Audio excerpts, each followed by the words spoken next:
already feel so much better from last time now that I'm not doing any of the stupid side quests from this game.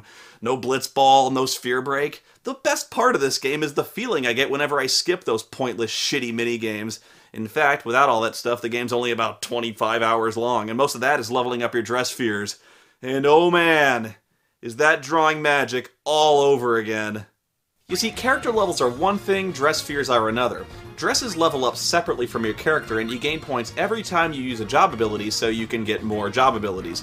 Problem is, you need a lot of points, there are a lot of dress spheres, and getting points takes a lot of time. You'll spend days just running around in circles around a save point, fighting the same monsters over and over and over again, which I guess is pretty standard if you played old school RPGs, but geez, here it's just tedious and it really breaks up the game's momentum, especially when you find the trick to maxing out your dress spheres with basically no effort. I think everyone figured this out at some point playing the game. All you have to do is find an elemental monster and have your white mage cast Reflect on the party. Since elementals only have one attack, that's casting an element spell, the spell will bounce off your party and hit the monster. So the monster can't touch you, and you can pretty much use any ability you want, as many times as you want, since the monster is healing itself with its own reflected spells. Nobody is hurting anybody, you're getting job points, and you can max out all your dress spheres in one combat given enough time and patience. Oh great, once again a game I can play without actually looking at it. You know guys, if I can play the better part of your game while comfortably reading a book, and I did, you have failed as storytellers! And programmers! Even so, the combat and job system are still easily the best parts of this game despite my bitching. I'd even go so far as to say that despite it being very easily exploited in many different ways, there's a lot of depth and strategy to be discovered. It's just too bad the diverse job system is buried beneath the flimsy excuse of the dress spheres. It's still better than the fucking sphere grid from 10. Way better. Oh god, that sucked.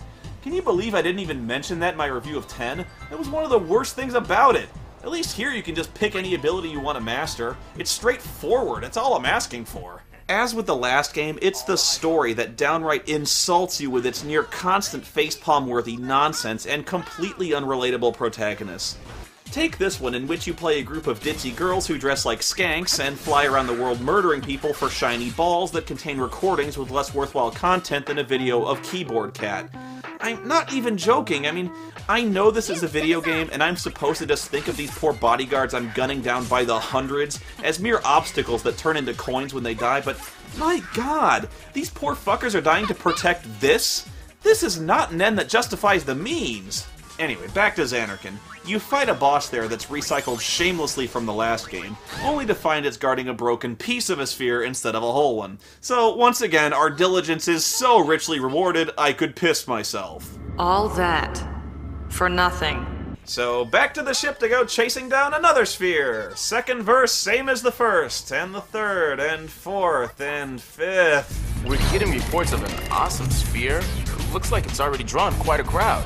Oh, are you detecting waves of awesome coming off that sphere too? Set course, warp factor 1. I wonder what this awesome sphere is like. Well, it's definitely awesome. It will be, won't it? It's just gotta be awesome because the guy looking at the radar told us it was. It sure would have been nice though if his radar had told us not to go after those spheres that were pieces of fucking shit. How do you know it's awesome? And what does that even mean? We're getting reports of an awesome sphere. Oh, I see. He's getting reports. Okay, assholes. I'll play. Reports from who? What are people just getting on their ham radios and calling it in? I mean, why would they do that? Tell a bunch of sphere hunters about it who are just gonna come down and steal it from them. And how do they know it's awesome? If they know it's awesome, logically they must have seen it. And if they've seen it, why don't they just tell you what's on it and save you the trip? Otherwise, they haven't seen it, and therefore have no idea whether it's awesome or not! This whole thing with the sphere waves is such a transparent plot device. This guy might as well just say, I just read ahead in the script, guys. The plot says we should go over to Kilika Village for the next thing to happen. This is the first time we get a good look at the cultural impact of Sin's destruction. There's a lot of tension between the two big religious factions new on Spirit to the point that violence has started to break out between them. And honestly, I really don't understand what either side's deal is. The first is the religion of New Yevon, which is just weird. I mean, New Yevon? What do they believe in? That Yevon wasn't such a bad guy? The dude was a genocidal theocrat who killed millions when he used magic to become a flying Godzilla. At the risk of violating Godwin's law, isn't that a lot like being a neo-Nazi? Why would anyone join New Yevon when Yevon was the guy who butt-fucked this very village with a goddamn tsunami? As for the Youth League, I guess their organizing principle is not being old? Wearing ridiculous thongs? I don't know. It's really not much of a theology, even compared to New Yevon. I mean, say what you like about the tenets of National Socialism, dude, at least it's an ethos. I don't know, maybe the writers are trying to illustrate some kind of generational gap, which might resonate just a little bit better if I ever saw a single character in this game over the age of 30 except Macon, and he's dead.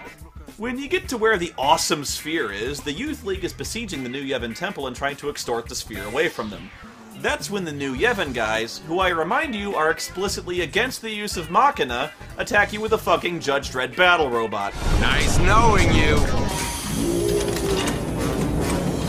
And does a single member of the Youth League help you out in this fight? Hell no. There is no way this awesome sphere can possibly live up to the hype, you know. Come on, what could be on this sphere that's so awesome?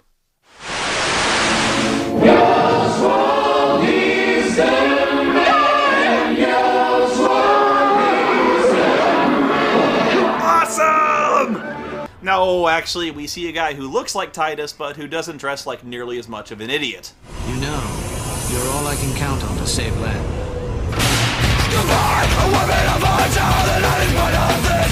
Everything is turning fast for me. My ears are running cold. The air is standing straight up. This is not the way I picture my... I gotta admit, not really feeling the awesome on this one. I guess if we're grading on a curve of all the spheres we've seen so far, maybe... Well, now this isn't any fun at all. I really gotta let off some steam. What do you got in mind? Why don't we ask Una to dance? That's a good idea, weird gas mask wearing perverted freak child. Why are you wearing a gas mask? Oh, that's it! You must dance. Our sanity depends on you. That sounds like an order, Una. Well, she's strangely into the idea. And here the flimsy plot gets derailed completely so you can prepare for a concert. You pick up some hitchhiking musicians whose costumes are so ridiculous and awkward they can't even walk. Oh, what? You think I'm exaggerating? You think I'm nitpicking? These assholes are literally stuck in the hallway, unable to move, and need to be pushed into the elevator to do the concert. This is a thing that is actually happening. I mean, why? Why do I have to do this? And why are the controls for this so fucking atrocious? All I want to do is push these fuckers in the elevator, but it's a task that's virtually impossible because the controls are so goddamn crippled. I mean, look at...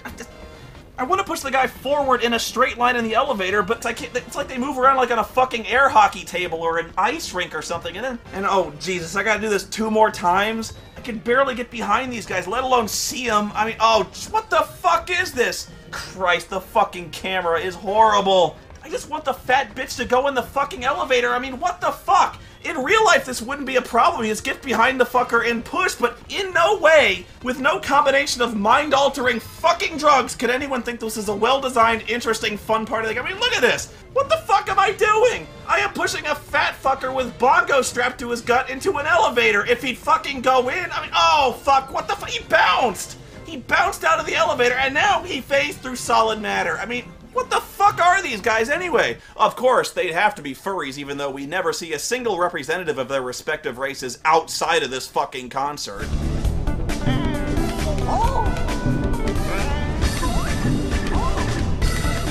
You know, I'm hearing a lot of instruments at this concert, like snare drums and an electronic keyboard, but you know what I'm not hearing is a blue fucking lizard slapping gut bongos, a man-sized eagle strumming a fucking harp, and a nightmare cat creature simultaneously playing a didgeridoo, and some kind of 2-headed horn I can only assume is attached directly up his ass.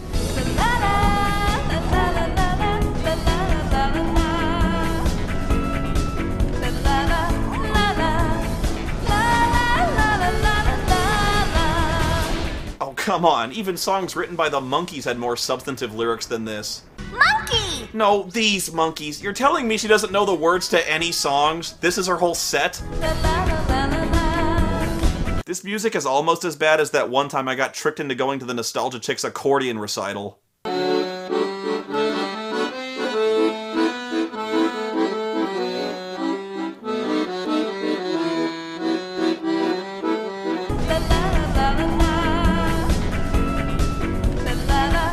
you believe this? They didn't even attempt to make the lip flap sync up with the singing. This is horrible. Her mouth's just lazily opening and closing like a fish. La